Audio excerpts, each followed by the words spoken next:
The world-famous Solovetsky monastery looks as though it might have risen from the very depths of the White Sea. Alexander Solzhenitsyn described this very place in his famous novel, The Gulag Archipelago. At the dawn of the Soviet era, this monastery was turned into the first labor camp.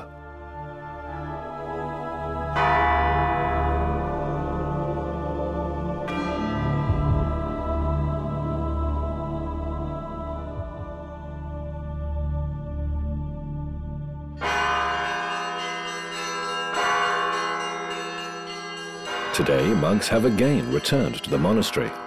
They conduct services and ring new sets of bells. The originals disappeared under mysterious circumstances.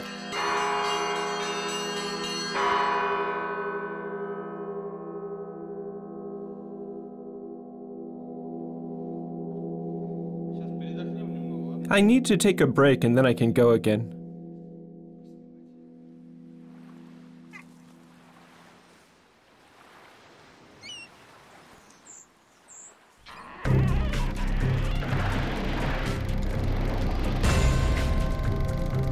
In the 1920s, the Soviet Union set about eliminating all remnants of Russia's past.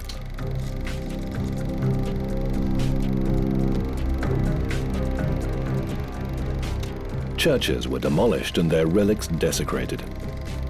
Jewels were extracted from objects of worship and sorted into different categories. Bells were removed to be melted down. The bells of Solovetsky Monastery also faced the same fate. They were loaded onto a barge to be transported to the mainland. The vessel left harbor, but never reached its destination. The barge simply vanished. Sergei Golubov has been spending his vacations here for more than 10 years, ever since he first heard about the lost bells. In the past decade, he learned all there is to know about the bells. The first search party was organized as early as the 1970s. The expedition, launched by a students' diving club, was based on the recollections of local residents. The information they collected was either insufficient or distorted, because people who might have known what happened to the bells had already died by that time. There was simply no one left. Even the ship's logs had been lost. Records from that era are extremely confused. For example, the first convicts arrived at the Solovetsky monastery at the beginning of June 1923. But documents about that only appeared in October of that year. It's not even known who exactly was the warden of the labor camp in the 1930s. Neither is it clear what date the barge set off with the bells. 158 kilometers from the Arctic Circle, the White Sea is dotted with islands. In summer, the banks are covered with berries, and the sun hardly ever sets. The numerous lakes teem with fish, and forests abound with hares and grouse. For many centuries, man never set foot on these islands. The archipelago is hard to reach even with the help of aircraft. Hundreds of years ago, it was completely out of reach. Typical of the north, the weather here is also changeable and prone to long-lasting storms. Currents are strong, and in winter, the Solovetsky Islands are completely inaccessible. Although the sea is iced over, it doesn't freeze completely, meaning no one can cross by foot or by boat. Monks began to settle here in the early 1400s, and for the next centuries the monastery thrived. More and more bells were added, and it's said that at one point there were up to 50. Now, only 2 remain.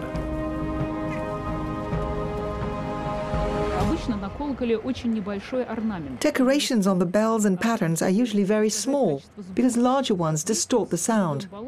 But this bell combines a wonderful pattern with an exceptional tone. However, it must have been out of tune with other bells, so it was brought down and kept separately. That's how it survived. None of the bells exhibited in this museum originate from the Solovetsky monastery. There are very few bells in Russia that date back to the 18th or 19th century because recasting them was a common thing. As soon as the slightest crack appeared, the bell was sent off to be remelted. That is why all the bells, especially those of the 18th to 19th centuries, are considered extremely valuable. Victor! Come on, we're waiting for you. Sergei is convinced he knows where to find the bells. There are a number of points on the bottom of the White Sea that have caught his attention. He's planned a route for his sonar-equipped boat.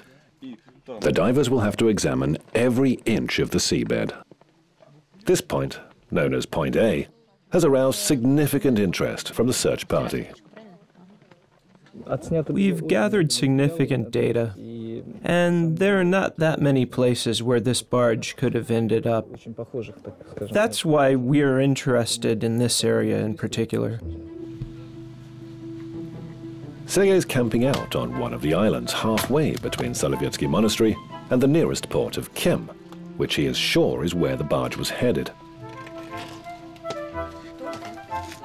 The port is only 60 kilometers away, and the divers have several theories as to what happened to the barge. According to one version, a tugboat was pulling the barge, laden with the bells, when a storm rolled in. The weather at the White Sea is changeable. The captain of the tugboat cut the tow line, and the barge went underwater. This is Point A, the location the divers have placed their bets on. Something interesting lies there, something that resembles a barge. A second theory suggests the boat was making its way through fog and hit a submerged rock. The most likely candidate for that in this ridge is called Saltychicha. The ridge is about 1 meter deep and is thus very dangerous. We're floating over some rocks. The old shipping routes went around both sides of it. In the fog, the barge could have easily run into this rock because there was no sonar then. Our device is telling us that something like a long ship or a boat of some sort is down there at a depth of 15 meters. The final theory is that the barge was deliberately scuttled to hide the bells until times changed. If that was the case, Sergei believes that this island, Pesyaluda, would have been the perfect choice. Strong waves never reach it, and in addition, Pesyaluda is mentioned in the recollections gathered by Sergei's predecessors in the 1970s. The question is, could the bells have really been hidden, despite orders from the Soviet government? It's hard to say because boats were staffed by former novices and monastery workers. Who knows what they were capable of?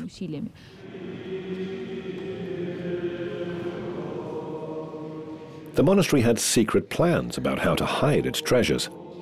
It's known that that happened at least once during the Crimean War. In the 1920s, the monks had plenty of time before the Bolsheviks finally reached the Solovetsky Islands.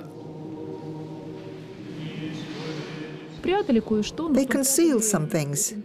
For example, there was a hiding place in Nikolsky Cathedral in case of attacks. Monastery relics were indeed discovered in 1921 and 1922, soon after the Bolsheviks had taken power. Labor camp staff were actively engaged in treasure hunting because of numerous rumors about hidden riches. For example, someone noticed a small window into some room, which apparently had no entrance. They started banging the walls and didn't discover treasure, but did find 2 bundles that turned out to contain the leather shoes of Saint Zosima and the relics of Saint Savati. The monks considered them sacred and tried to hide them. The monks had their own opinions about what was valuable, just as Sergei does now. If we actually find these bells, our aim isn't to hang them back up and make them ring again. The important thing is that they are a part of our history. For our country, for Russia, they are priceless. They are a memory of the past. The divers have arrived at the expedition camp. Their bulky equipment takes up the entire beach. This robot can examine the seabed and send signals back to the surface. For the divers, it's used as a last resort, because the search is underwater and the robot needs a source of energy, an electric generator. The divers have decided that if they do find the bells, they'll put all their equipment on a separate boat. That'll help the teams who will raise the bells from the bottom of the sea.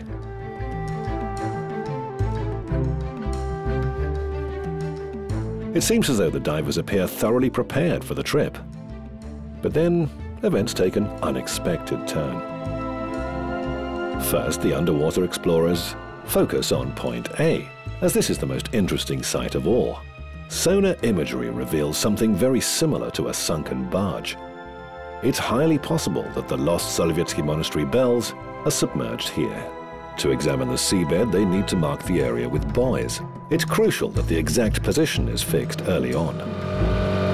Andrei, on my command, throw the buoy out. Throw it! The current here is very strong and quickly carries the boat away. If it's so difficult to simply mark the area, the dive itself will be much worse. You won't reach the bottom here. The current will drag you away. Maybe we should move to the second point until the current gets weaker. No, now that we're here, let's dive. Okay, go right between the buoys. Drop anchor so that the boat stops between them. Suddenly, some way from the marked area, one diver decides to jump in without telling anyone. Is he tethered? No. He's not even using a rope. In no time, he was carried several meters by the strong current. Grab the rope. Should I pull you out? How could you have left without tethering yourself? Just as the boat pulled the diver to safety, another dived in without a security rope. You should never do that. It's a sea, not some lake. You can't dive like that. You should be tied to each other. The support group tries to act as though nothing has happened. But in truth, everyone in the boats is worried, because the currents here could drag a man far out to sea.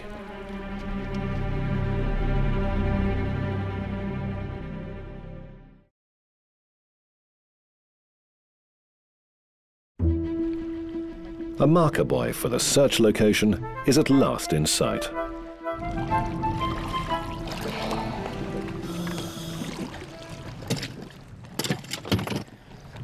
Where's the other one? Have you seen him? No. Has he gone down? Yeah, he has. The idiot.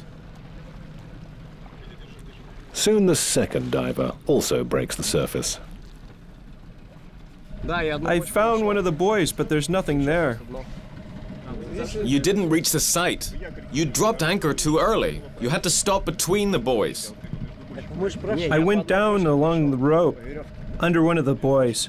You should have moved further and dropped anchor between the buoys. Anyway, is the current always this strong? The guys missed the line that we marked with buoys by 30 meters at least. The chances that they actually examined the place we needed to check are very slim. Sergei decides to move to the second point, Bells Island. There are neither currents nor large waves, and Sergei believes that if someone really wanted to hide the bells by sinking the barge, this would have suited them perfectly. Few imagined then that the Soviet Union could ever last so long. The sonar showed scattered dots, which created an impression as though a ship had turned upside down and something had spilled out. The dots were so dense, and they were in the middle of nowhere. This place is secluded and easy to find. Sergei's chosen it because it's safe to dive here. The divers can simply walk into the sea from the shore. How far is it from the shore? Well, quite far, about 100 meters. Then we'll need another go. The old shipping route of the 1920s and 30s is very different from the modern one. When the weather's foul, on their way to the port of Kem, ships will still hide from the waves and winds behind the neighboring islands. That's what the climate is like in the northern seas. Weather can change quickly and catch sailors unawares, as well as anybody else who doesn't take the White Sea seriously enough.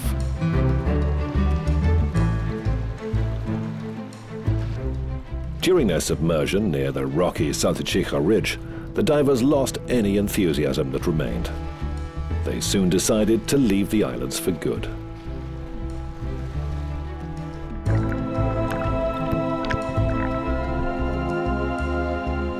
Point A, the most promising site, remains unexplored. A new group of divers is due to arrive in a few days. Maybe they'll be lucky and discover the secrets of Point A, where earlier teams had failed.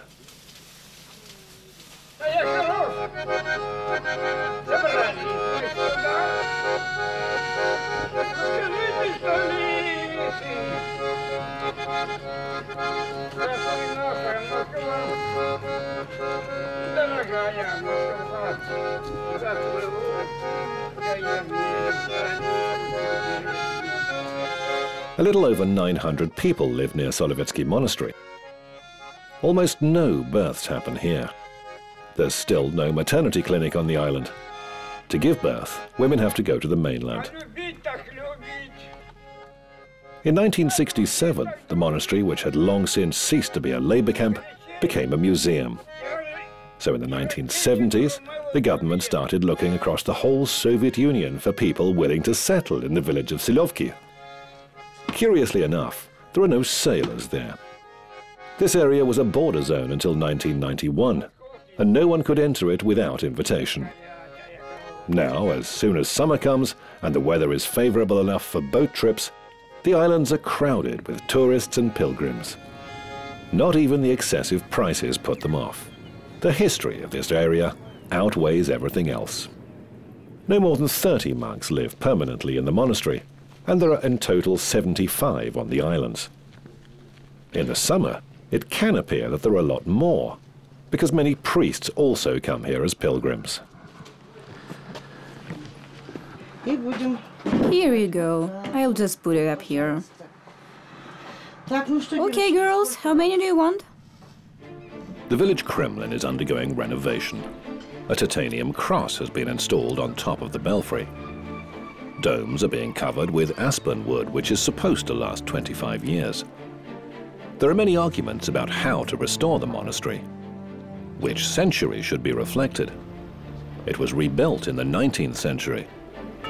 But nobody is keen to replicate the look of the 15th or 17th centuries. The monastery's interior has been practically destroyed. When it hosted the labor camp, there were 3 or even 4-story bunk beds everywhere, even in the churches. All that remains of the old times in this cathedral is a fresco on the ceiling.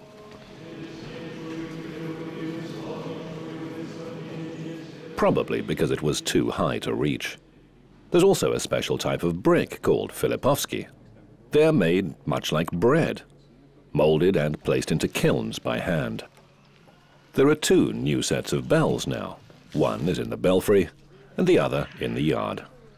When these bells were brought here in 2008, a temporary belfry had to be built because it turned out that although it had been redecorated many times, its structure had never been repaired, so it simply could not sustain the weight of the bells. Now it's the lighter bells that ring, and the heavier ones are waiting for the lower part of the belfry to be restored. Then the bells will sound properly, because now the belfry is too low and the walls absorb the sound. Marina is considered one of the best guides on the Solovetsky Islands. Only the luckiest of those who wish to visit sacred places are included in her group, especially when she leads the pilgrims to Golgotha. That's what people call Golgotha Cross Monastery on Anza Island. Even today, this island can only be reached in the summer. During winter, it's completely inaccessible. Nobody but monks live in secluded dwellings here. Tourists aren't even allowed to spend the night on the island. Marina tells them about the history of the place, the lives of the saints, and the miraculous appearances of the Virgin Mary, but not about the bells, only when they ask.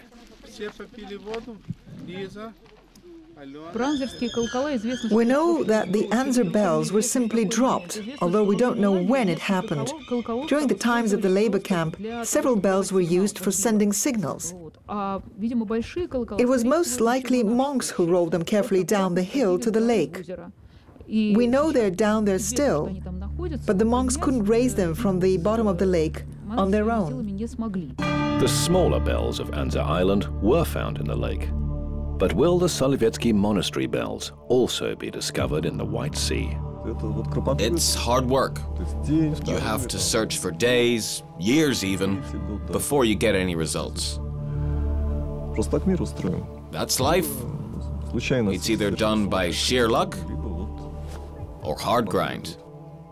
Discoveries on the Solovetsky Islands are almost always a matter of luck. When the landing strip at the airport was being expanded, the builders discovered these axe heads. They all came from Solovetsky Monastery and have its seals. And in times of the labor camp, these ornamental axes were used as simple tools, wedges and hammers. Their heads and frames are broken, distorted, twisted, but they were all produced at the monastery. That's why this collection is so unique. A new group of amateur divers has come to the islands for the weekend. They have no more than a few days to search for the bells. Unfortunately, the weather has turned. But the divers are far from discouraged. Despite the weather, they're determined to reach the lake bed and examine Point A. The most promising site, according to the expedition. They've devised a strategy. We drop the buoy. First two divers go down. Let's set the course by compass. One pair goes north, another one south. And we meet here, with the ropes at full length. Right, this way we'll cover a vast area. They encountered difficulties right from the beginning. The divers had to submerge during low tide, because according to the forecast later, the weather would get worse, hindering their work even more. They had to steer boats from the shore using oars. Follow that course. They eventually reach the spot and fix their coordinates. And then their problems begin. The boat's engine died, and while trying to restart it, the boats were carried away by the current, which seemed even stronger than before. It was hard to fix their position and deploy the marker buoy. The wind here and the currents are strong. That's why the boat gets spun around and drifts away. This place is cursed. The buoy that had been used to mark Point A when the weather was good suddenly comes to the surface, raising the expedition's hopes. But a second later, the current carries the boat away. Let's go back. Where? Back home? Aren't we gonna dive? All right, just once. But that didn't work. They couldn't even drop the anchor. Have we missed it? Where is it? Already 190 meters away from us. The current drags us away.